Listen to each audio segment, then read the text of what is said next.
Good morning, friends. Welcome. Today is Thursday, August 5th, the 27th of Av, and we are studying the entire Talmud, one page, one line at a time. Presently studying Masechah Shabbos, chapter 7. We're on Samach Ches Amud Beis 68B, turning to 69A. Yesterday, we began an interesting discussion, which really was launched off of our Mishnah, which is our Mishnah started talking about the fact that there are different types of shagagot, different kinds of unintentional commission of sin. You could be unaware of the fact that something's prohibited. You could be unaware that today is the day where that item is prohibited. Or you could be unaware that this specific activity is restricted on Shabbos. All of those might be called a shogeg. And there are halachic ramifications and distinctions between those different types of shogeg. What are those ramifications? They are how many offerings that you have to bring when a person realizes he made a mistake and wants to become whole with Hashem. In the Jewish tradition, you could bring an offering for a shogeg. Now, the reality is that when you say you didn't know something was wrong, there are a number of facets involved. So let's take Shabbos. Again, as mentioned, is there such a thing as not doing melach on Shabbos? Now that you know there's such a thing as not doing melach on Shabbos, do you know when Shabbos is? Even if you know that you can't do melach on Shabbos and you can't do Shabbos, do you know which activity is prohibited? Well, let's take it a step further. Maybe you know it's Shabbos, you know today is Shabbos. You know the activity that's prohibited, but you don't know the consequences. If you don't know the consequences, could that be considered shogeg? And in a nutshell, that's going to be our discussion right now. The Gemara is going to pick up from yesterday's conversation. We have Munbaz. Munbaz says that there is a degree of yediyah, awareness, during the commission of an unintentional sin, and that's our question. How do you have yediyah? How do you know what you're doing and that the sin is prohibited, and then it be considered a shogeg, an unintentional sin? So just to briefly bounce back to yesterday's, no, that is the wrong, hold on. This is the pasuk that we'll take a look at soon. Here is the Gemara.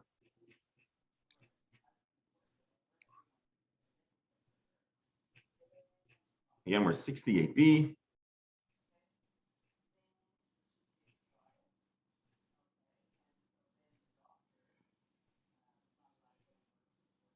All right. The Gemara asked yesterday. This is 68A. We read it yesterday. Let's read it again real fast.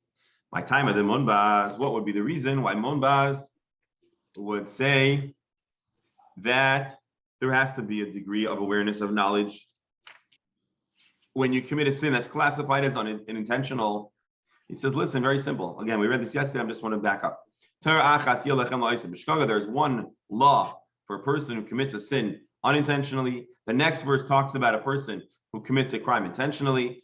Hikish, shogeg, lemezi, the two verses, the juxtaposition of the two psukim describing intentional and unintentional sin, force us or teach us that there's something in common. Yediyah, awareness. Av shogeg shehoisa lo yediyah, that when a person did a sin that's classified as a shogeg, it is still considered, he still has to have yediyah, awareness. Of what?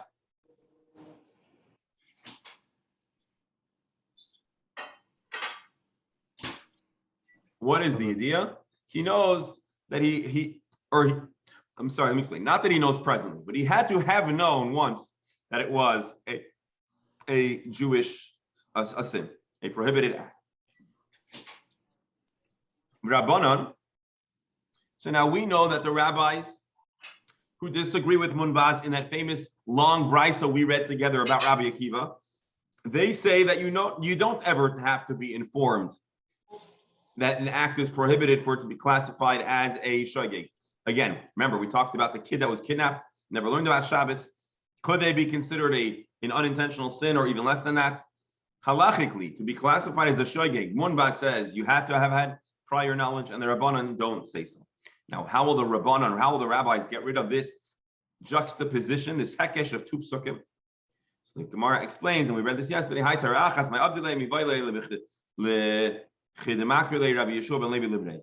They needed it for a teaching that Rabbi Yeshua told his son. One verse says, there shall be one law for a person who does a sin inadvertently. And it continues and says, if you will commit a crime, you'll do a mistake, and you won't do all these mitzvot.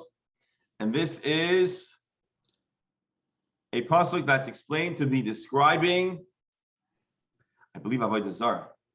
Rashi. This is Avodah Zarah. So if you will make a mistake and commit one of these sins, and Rashi reminds us this is describing Avodah Zarah. And then it says, Vanefesh Shetasa B'Yad Rama, and then later on it talks about a person doing something intentional. Hukshukulam la'avodah zara. This is really to tell us that all sins that mandate karbonis for atonement for inadvertent sins are to be compared to the procedures of avodah zara. Again, the verse that Munbaz used to tell us that there had to be awareness, the rabbis use that very verse to teach us something else. That all atonement for unintentional sins should reflect the atonement for an unintentional commission of avodah zarah. Hukshu kulam avodah zarah. All of the offerings that are associated to unintentional sins should be akin to avodah zarah. How so? Just like by avodah zarah, if you commit intentionally, that would be a kares being cut off, and if it was unintentional, you bring a chatas offering. Af kol davar shechayav malzonei kares v'ashegigasei chatas. There, so too every other sin that you have a punishment of kares. If it was intentional, shegigasei chatas. With an unintentional, you do bring a chatas offering. And as Rashi points out, if a sin does not have kares, if a sin does not have the consequence of kares, if you committed it, you might not be bringing a chatas offering if you did it unintentionally. That's this teaching. And that's what the Chachamim who say that you don't need to have yediyah, you don't ever have to be educated about a sin, do with the verse that Munbaz used to teach him that if you committed a sin, it has to be with yediyah. A little confusing, but I think it's clear. So the Gemara says, "Ve'elamin Munbaz." Let's deal with something very important. Back to Munbaz. Munbaz is the one who says you must have a forewarning and knowledge that a sin is a sin before being considered a shoygeg, a sin that you need to do atonement for doing it inadvertently.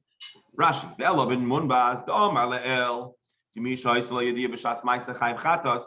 that a person who even was aware in the moment of the sin brings a chatas. What part of the act of sin that had awareness could be considered unintentional? The Gemara explains, again, shagaga b'mai, what about doing something intentional could be called an unintentional or an unwitting sin?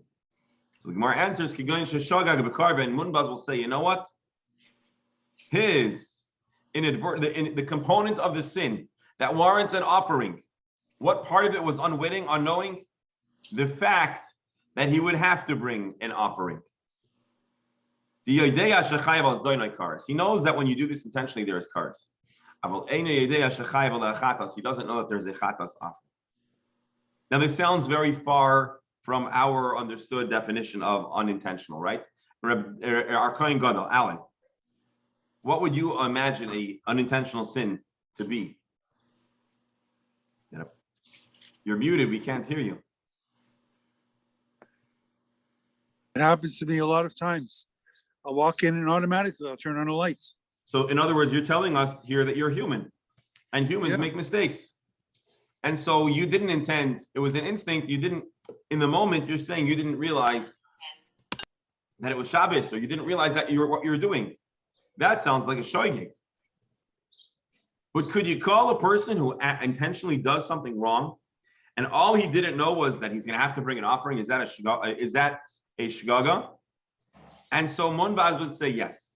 When the Torah talks about an unwitting sin, we're actually talking about a pretty bad thing you did. You actually knew you were doing something wrong. You just were missing some of the data, and that's why the Torah describes it as a shoygeg. So Munbaz basically reimagines the entire notion of a shoygeg, of an unintentional sin. Not everybody. Because you have to know what the punishment is. You have to have the edim and all that be chayav. So therefore, if any piece is missing. So Mark is saying very simple. To be culpable in Beis Din there has to be a whole series of vetting, warnings. And so therefore, between being culpable for punishment in court, there's a high threshold, there's a high benchmark, there's a high threshold of proof. So, but Mark, it's not really that way, and I'll tell you why, because really there's 3 steps. There's what the Beis Din does. That would be skila, God forbid, for a person that desecrates Shabbos. Yeah. You have kares, which is for the intentional desecration. And then you have shogeg for the unintentional desecration. So we always, with a very simple and basic reading, understand that Beis Din means that you are warned not to do it and you did it. Kares means that a Jew wants to do a lot of teshuvah because he understood that he was desecrating Shabbos and he did it anyways. And shogeg is, I didn't realize I walked into the bathroom and I flipped the light, or it was the middle of the night and I stumbled out and I wanted to drink some hot water and I made a tea, and then I looked at my microwave and I saw the date and I said, it's Shabbos. I never wanted to do that. You feel terrible. That's called a shogeg. But now it sounds like we're being provided one opinion that has a different understanding of what a shogeg is. A shogeg doesn't mean that you didn't know. A shogeg means that you were missing some of the data. And that's a very rare and not prevalent reading. That's the way Munbaz is being understood. So again, Ela Munbaz shkaga b'mai. According to Munbaz, where could you have a shkaga if you're aware? You probably don't believe me. So let's read how Rabbi Steinsaltz explains it. According to Munbaz, who holds that included in the category of an unwitting sinner is one who at the time of action was aware that it was prohibited. If he was fully aware, how is this considered unwitting? And so the Gemara answers, it means that he didn't know that he has to bring a carbon. So Rabbi Steinsaltz added an important detail which I didn't emphasize enough. We're not saying that you wouldn't bring a shogeg if you did the first scenario. We're just saying that there is a spectrum of being considered a shogeg, from missing information to really doing it unintentionally. And all of those scenarios, being that an act of Shabbos not being observed happened, the person would bring a carbon. The rabbis say, what are you talking about? Just because he didn't know the exact flavor of the consequence, that doesn't mean he's off the hook, right? Imagine you tell your kid not to, I don't know, what do you tell your kid to do? Not to jump on the table. And the kid jumps on the table. You say, you're in trouble. He says, oh, but I didn't know what the punishment was. You should listen to your parents even if you don't know the punishment. And so the Rabbanan say, just because you didn't know that you have to bring a carbon, you think that will allow you to classify your act as a shkaga? So the Rabbanan don't like that. But Munbaz says, listen, shkaga means that there was something missing, and if you want to atone, you bring a chatas. The chatas has a spectrum of reasons to be brought. Rabbanan shkaga b'mai. Well, let's just see one thing.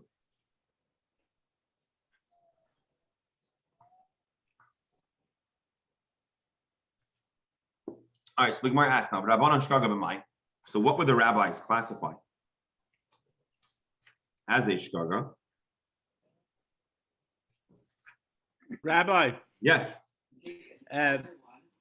If the discussion here is all based on what kind of korban you have to bring, could a person say, I'll bring the korban for the bigger sin, whether it is or not, just to be safe, or we don't go into that area? No, it has to be commensurate. Yes. So you can't just you can't just say, oh, I'm going to bring 1,000,000 carbonis. There are other carbonis that are when you're uncertain. You're not sure if you did something wrong. So there are different, but right now we're talking about chatas, a sin for an act that was classified biblically with the word shigaga, unwitting, unintentional. And our Gemara is asking, what does it mean, shigaga? Munbaz has a very out there viewpoint based on his interpretation of the psukim that a person has to have a certain degree of awareness, but not full awareness. That lack of awareness could and that lack of awareness could even be the nature of the offering that I'll have to bring. So, Rabbanan shkaga b'mai. How would you classify, according to the Rabbanan, an act that is a shkaga? Rash diba'u shkaga b'avera atzma. They need the inadvertence, the mistake, the unknowingness to be in the act of sin.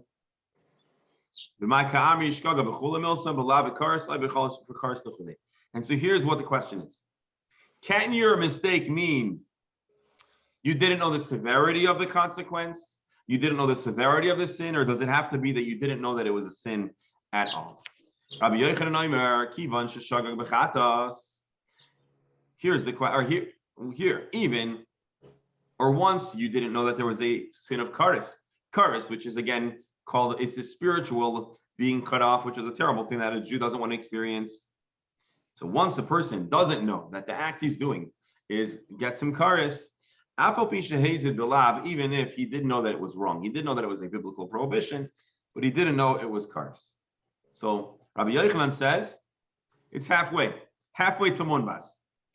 You could, for a sin to be considered a shoygig, unintentional, to the point that you'll have to bring an offering, what has to be not known?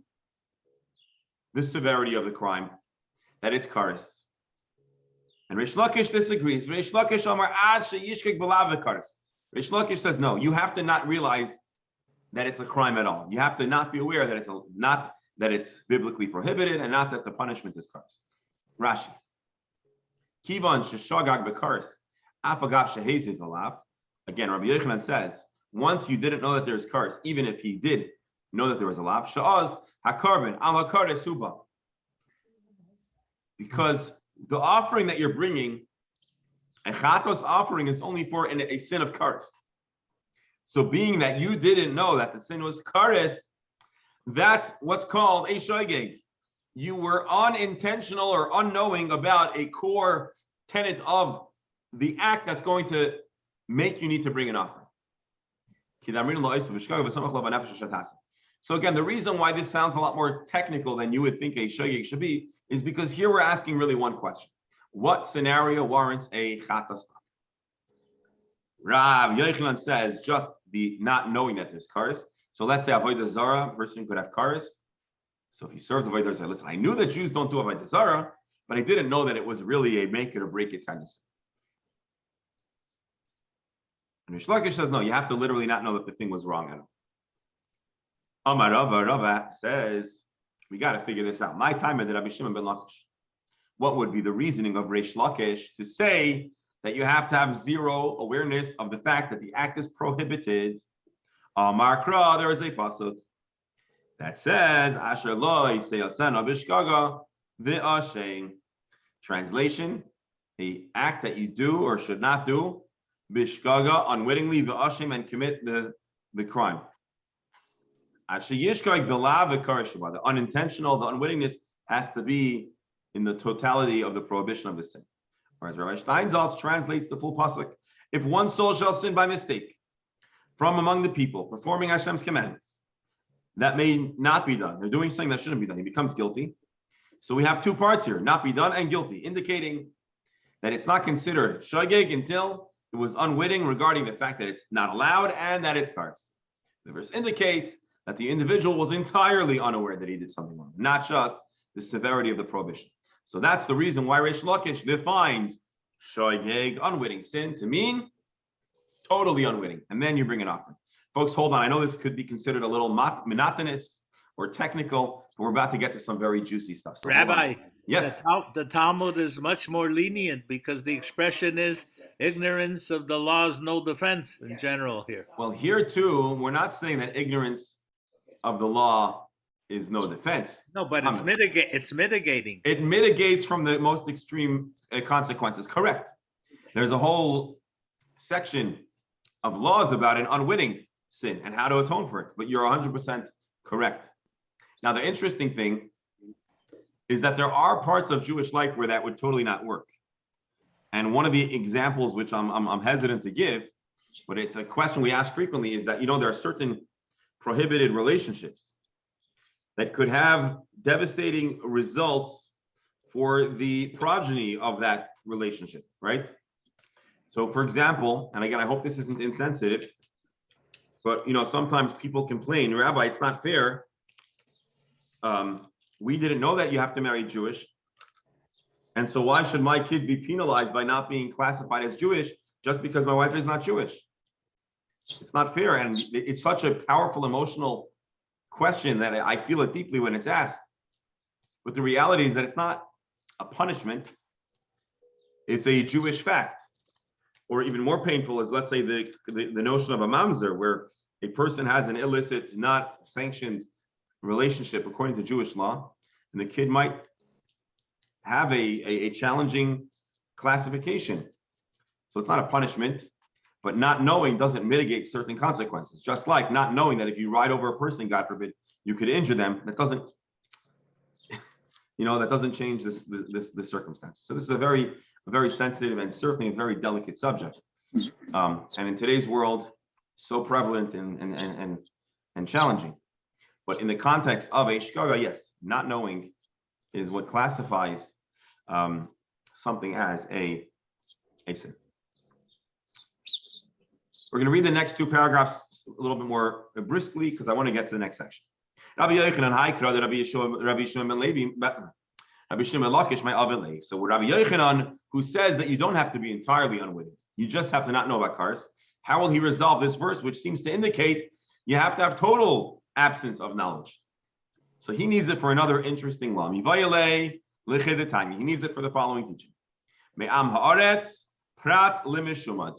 We're talking about a process where a person wants to atone and bring offerings for his unintentional sins. Well, not everybody's allowed to come back in good standing. You know why?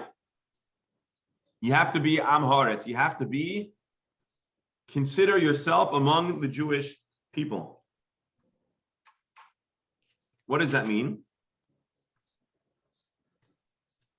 Prat lemumar. Prat lemishumad. This excludes a person who still considers themselves outside of the Jewish people. Why is that? Because tomorrow he's going to go back and continue sinning. He doesn't see a value in the observance of the mitzvot. So why should he be bringing a sin off? Why should he be bringing us an offering that's intended to atone? It's just laughing at the system.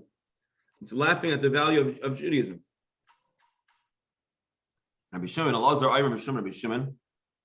Rabbi Shimon Elazar, in the name of Rabbi Shimon, say like this: Ashaloi te'asena b'shkaga v'ashem, hashad midiyasai, maybe carbon ashayasai. A person who says that had I known better, I would have never sinned, he brings an offering.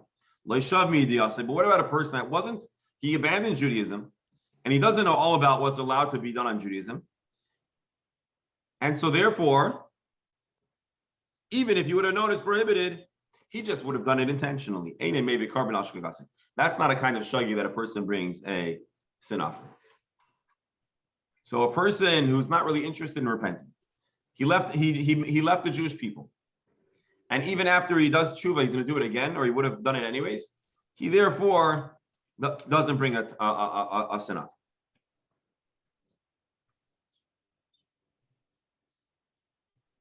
Any questions or comments, or should we let's cap? I think maybe perhaps in bringing a korban, there's also the undertaking to avoid that sin. Oh yes, Sir Beryl, thank you for pointing that out. In Judaism, a korban isn't just you swipe your card and buy a korban. A korban is an offering that comes along with a certain sentiment. A korban is associated with a teshuvah process, where a person says, I regret what I've done. I want to get closer to Hashem. I want to be in good standing. Hashem, I didn't even know this was wrong. But now that I know, I would have never done it, and I won't do it again. It has to come along with that full emotional package. Rebel 100%. And therefore, a person who says, I did whatever. I didn't even know it was wrong. But I'm glad I know now so I could do it intentionally. Or I don't care because it's not who I am. No judgment. Or maybe a little judgment, but in the current world, in the modern world, there's a lot of stuff out there. So Hashem, and we have to be aware of the fact that life is complicated, and some people are dealing with pain that blinds them from being able to appreciate Yiddishkeit. So we have to be sensitive to that. But ultimately, if a person is not looking to do teshuvah, so then the korban would be premature. And Rebel, very, very good point. Thank you for bringing it out that way. Shkoyach.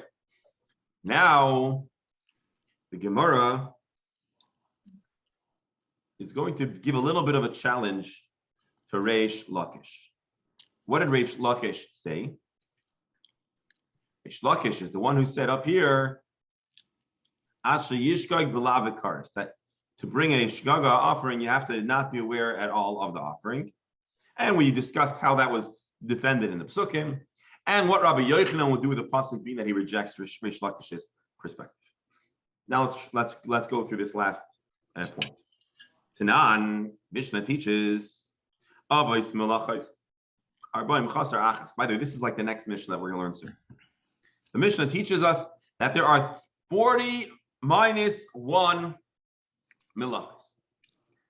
Yeah, it's a funny way of expressing it. We'll discuss when we get to the Mishnah why it's phrased that way. But there's 39 melachos. And the question that we ask later is, Minyana lamali, why is it so important to teach the number of melachos? Why doesn't it just go through the list? And once we have a list, we could count. Does the Gemara, the Mishnah, think we're not good at counting? Rashi, listening avos melachos, just give the list. Lamali lemisna arba'im chaser achas, listeninu vanan yadina demem chaser achasika. We'll look at the list and we'll count it. Rabbi Yochanan explains when the Gemara asked this question, and here we're repeating that question. If a person committed all the different types of Shabbos Malacha with one lack of awareness, Rashi Steinsaltz first, during which he was unaware of the prohibition involved, or let's see Rashi. He didn't know about Shabbos and he did all the different sins. He would have to bring a sin offering, a chatos offering for each one of the different categories of Chilul Shabbos. How would you, let's see Rashi. What scenario would a person have to atone for all the different kinds of malachas? In a scenario where he knew that it was Shabbos, but he didn't know that these were the malachas.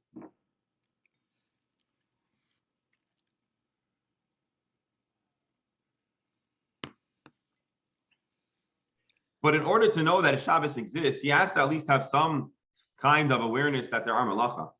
Let's see Rabbi Steinsaltz here. Under what circumstance can you find a case where a person would be liable for unwittingly violating all 39 malachas? There has to be a case where Shabbos was intentional. He knew that Shabbos exists, and he didn't know about his malacha. Such a scenario could arise. According to Rabbi Yochanan, how so? The Amar he taught Kivan Sheshagag Bekaris, failure to know the severity of the Shabbos observance, to not know that if you break Shabbos, there's Karis. Afal Pisha Hazid Belav, even though he intentionally did the act that was wrong. This could exist. For example, that he knew that Shabbos observance was prohibited. He just didn't know how problematic Shabbos is. Rashi, Mishkachas la Zadin Shabbos. How do you have Shabbos as a Zadin?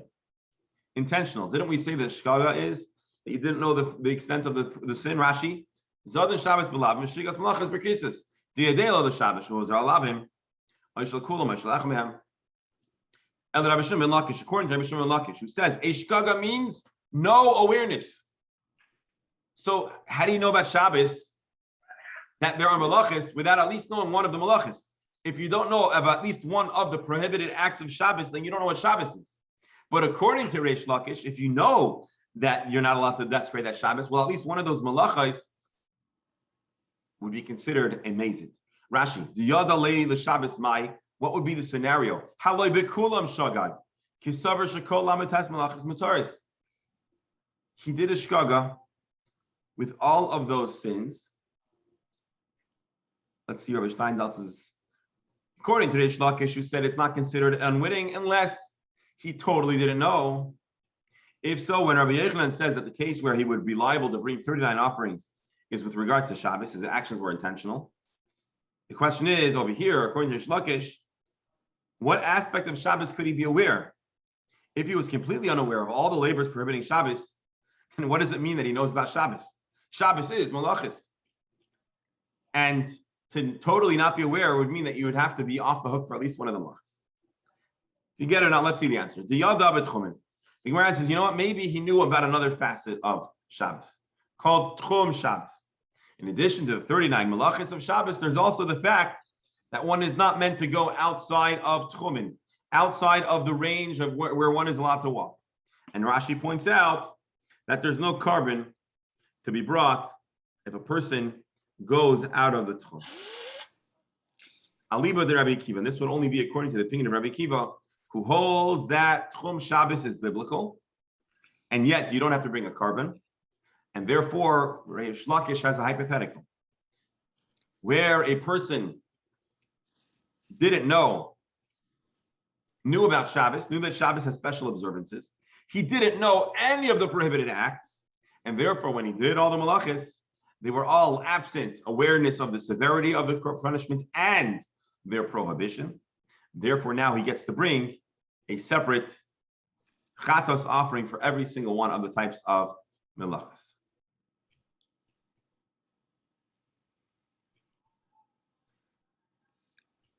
Hold on, I want to put a bookmark right over here. Rabbi, Yes. what happens when a synagogue is located in a small town, Okay. like we have one up north? Okay. Bernie, don't defend them. And the rabbi, we're a lot of houses are far away from the synagogue, and the rabbi says, "I don't care how you come, just come on Shabbos." Alan, Alan, you see, Beryl Don't defend them. isn't deferring to his honored co-pharmacist. No, it's actually the opposite, Alan. He never, ever, God forbid, would say that. He just accepts it and doesn't criticize people. He would never, never, never. Actually, Rabbi Karlabach happens to be very strict in that area. What can he say, Nebuch, But he would never condone it. I asked them the question because we live quite a 20-minute drive Right. from that synagogue. And I said, what's the best thing to do? To daven at home on Shabbos or to come to shul? And he said in those words, I don't care how you come. Really? Okay. Yeah. But those words were not. Said it. Those words were certainly not intended for a person that is Shomer Shabbos. I know the other side of the coin. If Rabbi Tannenbaum wants to lane, he would ask me if Dr. Tannenbaum stayed at my house. He wouldn't let him lane if he knew that he came to shul. Here, let's. I want to, because this is, God willing, going to be uploaded online. I want to limit our It's a whole other outing of people. So here's what I'll tell you, Alan. You're actually letting on to a very important question, a big question that confounds Shabbos observant people and communities in America even more than, I don't mean America, I mean in the modern world, even more than in the past. The question is as follows. You're not allowed to drive. A Jew should not drive on Shabbos. A Jew should observe Shabbos. Now, what do you do about a person that was a Tinok Shenishma? They were never exposed to Shabbos. Or maybe they knew about Shabbos, but they weren't intimately exposed to it to the point where they might appreciate Shabbos and start keeping it. Maybe they're not really introduced to much of Yiddishkeit at all. And so the question now is, we would like to give this person an opportunity to grow in their Yiddishkeit and eventually possibly become Shomer Shabbat, to observe Shabbos. So what do you do? And so there are many that are of the opinion, post authorities that say, listen, although you should never encourage someone to desecrate Shabbos. No, I'm sorry, let me take that back. There are those that say that you don't want to encourage Shabbos desecration, but there are certain scenarios where there's room for leniency because ultimately it's going to lead to Shabbos observance. Now, does that mean that there's a license to break Shabbos to help a person observe Shabbos? No. But there are those poskim that say that it is not a crime for you, Alan, to host a friend who might drive on Shabbos if the purpose is that, God willing, they'll one day become Shomer Shabbat. So the question is, can it be acceptable to allow or invite a guest to come? Now, some poskim are a little more strict, and they say, actually, you should not invite a guest for Shabbos unless they can plausibly arrive to your home without desecrating Shabbos.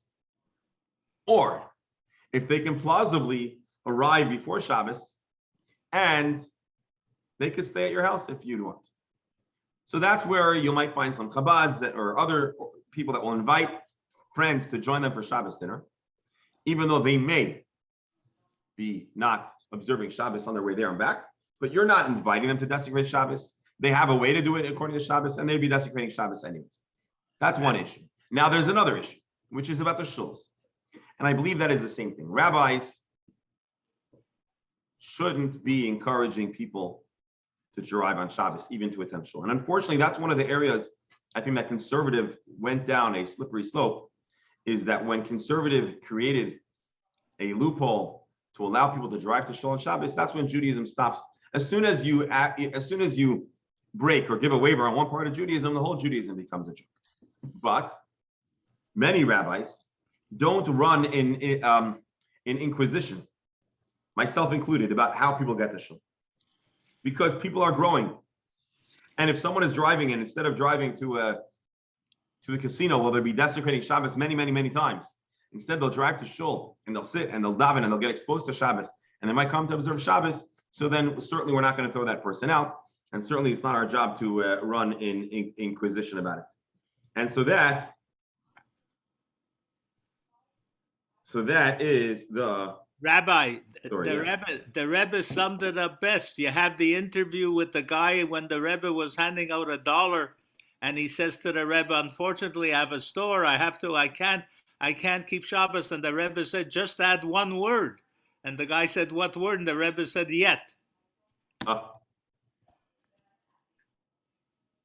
It's available on YouTube. I'll tell you something else. Anyways, okay, so that's the story. So Alan, good question.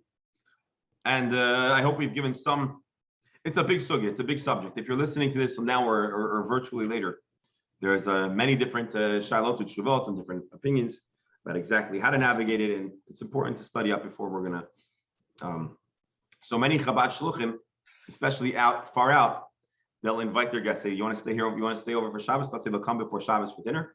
Say, oh, we have guest suites, stay over here. No need to, anyways, all right, let's learn a little more. But actually, I want to just skip for a moment. Maybe we shouldn't skip. Let's not skip. Who is the author of the Mishnah who says the following?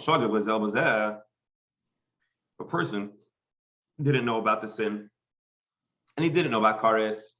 This is the biblical shagaga. He intentionally committed a sin, knowing all of the consequences. This is the super mazid. Shagag b'Shabbos, behezid b'malachas. But a person who didn't know that it was Shabbos, he forgot it was Shabbos. He knew the malacha. Oh, shagag b'malachas behezid b'Shabbos, or he inadvertently did the malacha, but he intentionally did Shabbos. Oh, shamar yodeani shmalacha zu asura, or he said, I know this act is prohibited. I don't know if I have to bring carbon. Kiman, kimumbaz. This reflects Munbaz's opinion that a shogeg has to have a degree of yidiyah. Amar Abaye adds a little bit of a left field discussion. That's why I want to go through this very fast. In Jewish law, there is a prohibition to swear falsely. There are different kinds of shavuot. One of the oaths that, if you study Maimonides, he goes through this at length. One of the oaths is a shvuas bitoy, which says like this: Hakol moedim b'shvuas bitoy she'ein chayavim aleh hakarban ad sheyishkeg b'lav shaba. A shvuas bitoy, which is an oath about a fact. I did do something, or I didn't do something. I will do something, or I won't do something. That's what a shvuas bitoy. When would a person have to bring an offering for breaking such an oath? You would have to know that you would have to not realize that it's prohibited.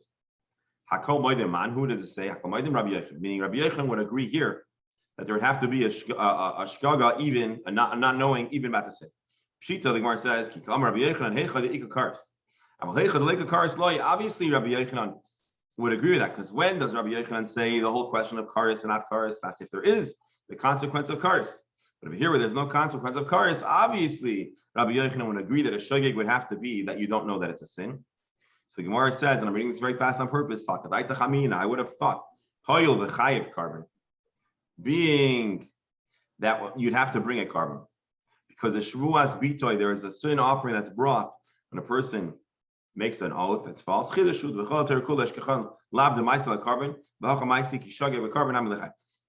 because the shvuas bitoy, because an oath about a fact is unique, and that although there is no consequence of kares, you still bring an offering, I would think that maybe shgaga would have to be an awareness that you could be aware of the sin. Therefore, we teach that the shgaga, the unintentional part, would have to be regarding the fact that it's prohibited. Kamash malan. I just can't see how a person who's a practicing Jew could forget about Shabbos. It blows my mind. I gave you the example of someone that was yeshiva educated and they went through life, and in the process of surviving, you could forget. It's not likely, but it could happen. You're drafted into the army, and for 10 years, pikuach nefesh and whatever, and they don't let you, and they're going to kill you, blah blah blah blah blah. A person could, God forbid, come to forget. It shouldn't happen, but it could happen, right?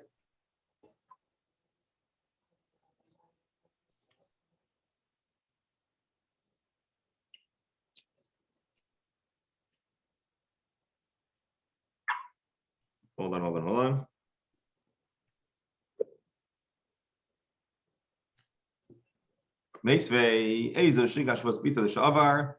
What is the definition of a shavuas bitoy, an oath about a fact in the past? Shem Amar Yedeani Sheshvuas Asur. He said, I know that. Here, we have a brisa that asks our question. I know this is like it's off of our subject of Shabbos, but there's we're not allowed to swear. As a matter of fact, Judaism generally discourages swearing because it's fraught with danger and generally unnecessary. What is a shigaga shavuas bitoy l'shavar? How could a person inadvertently transgress by making an oath on the past? A person says, I know that oaths are prohibited. But I don't know if there's an offering. Hamani munbasi. This is the opinion of Munbas. So what do we see? Apparently, regarding an oath, a shgaga too would have to be an awareness that it's a sin. Abaya just told us that a shavuas bitoy, the person has to not realize that it's prohibited. So this brisa conflicts with Abaya's interpretation of the law in the name of Munbas. If you're missing this, let me just go through this fast. Abaya would agree. So that's a pretty strong refutation to Abaya.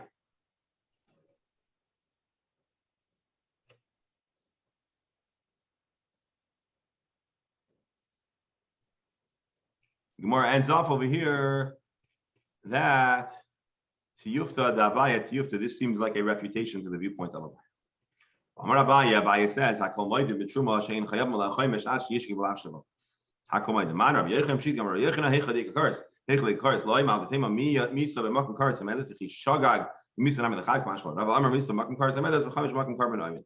Here, this final point over here, which I'm just going to explain to you outside. Abaya says along the same lines of our question about what could classify a sin as a shgaga, a shogeg.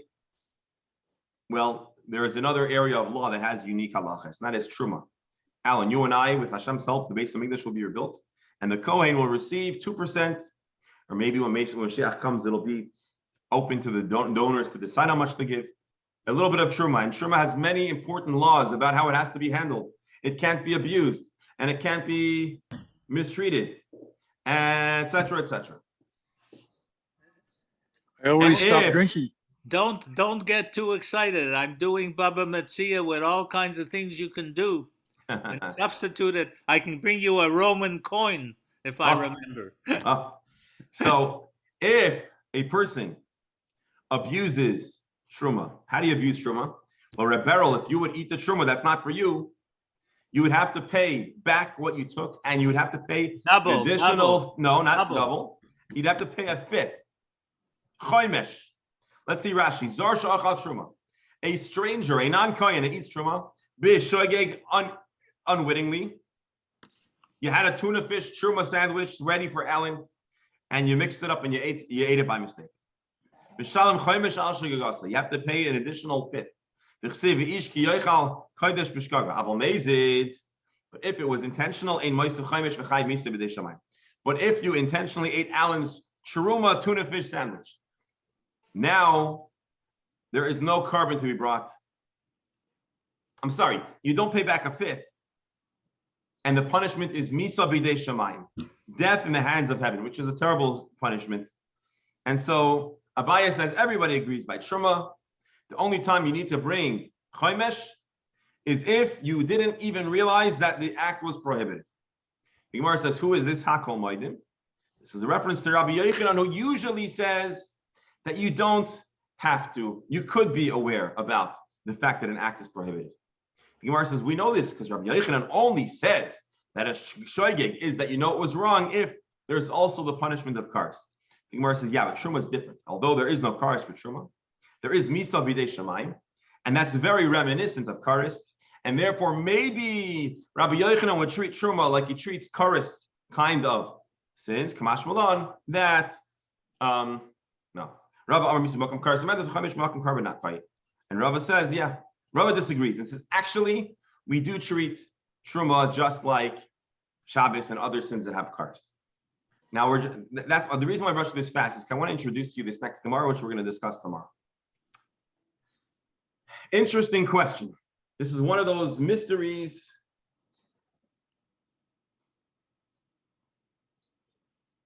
One of those.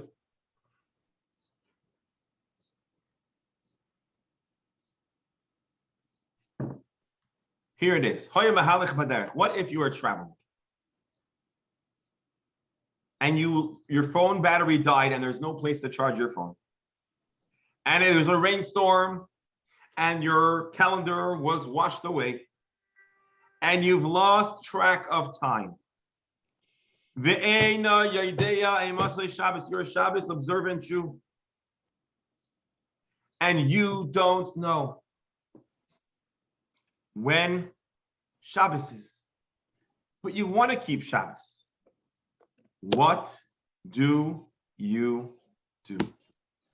don't know when Shabbos is. You could be lost in the desert. You're in a ship and not know where you are. Never mind, or you could be on a ship. You could be in a shipwreck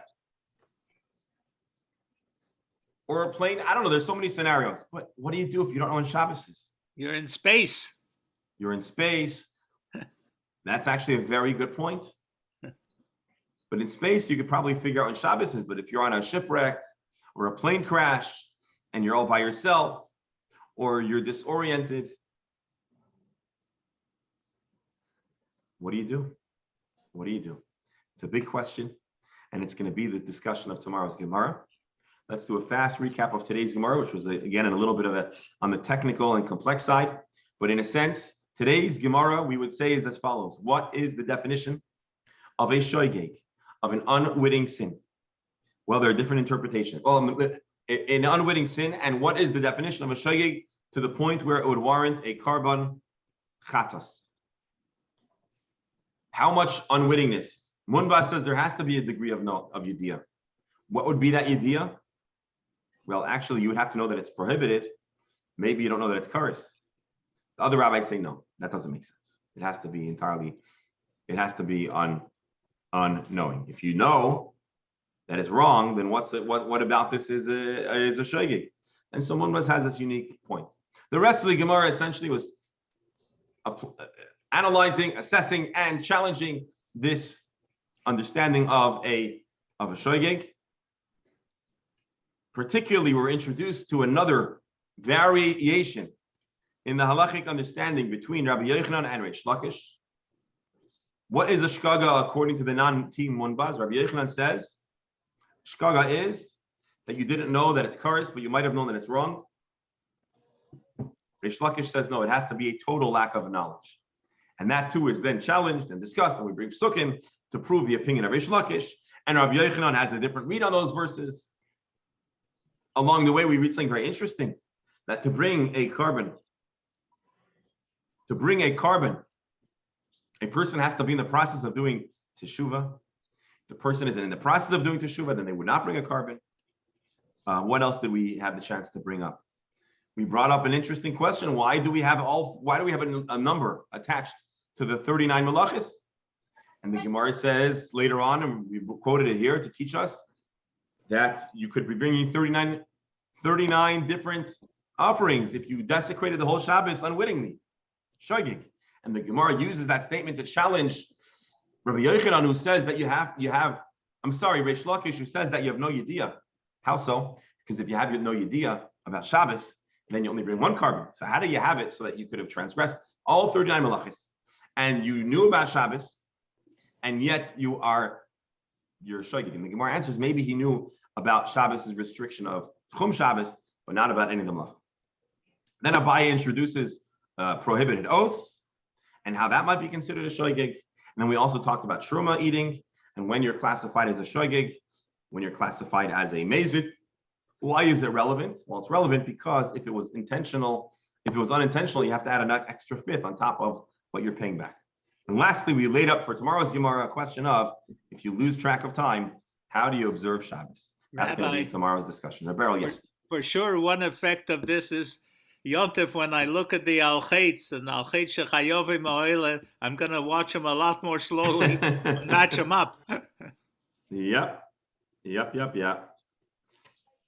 Friends, I want to thank you for joining us. I want to mention again, I put on the text, but I didn't say it. So I want to say this for the recording for perpetual memory. Today we'll dedicate learning for the yard site of Sarah Bas Yefes. Sarah Bas Yefes is our Shlomi Yoetz's mother, whose yard site is today.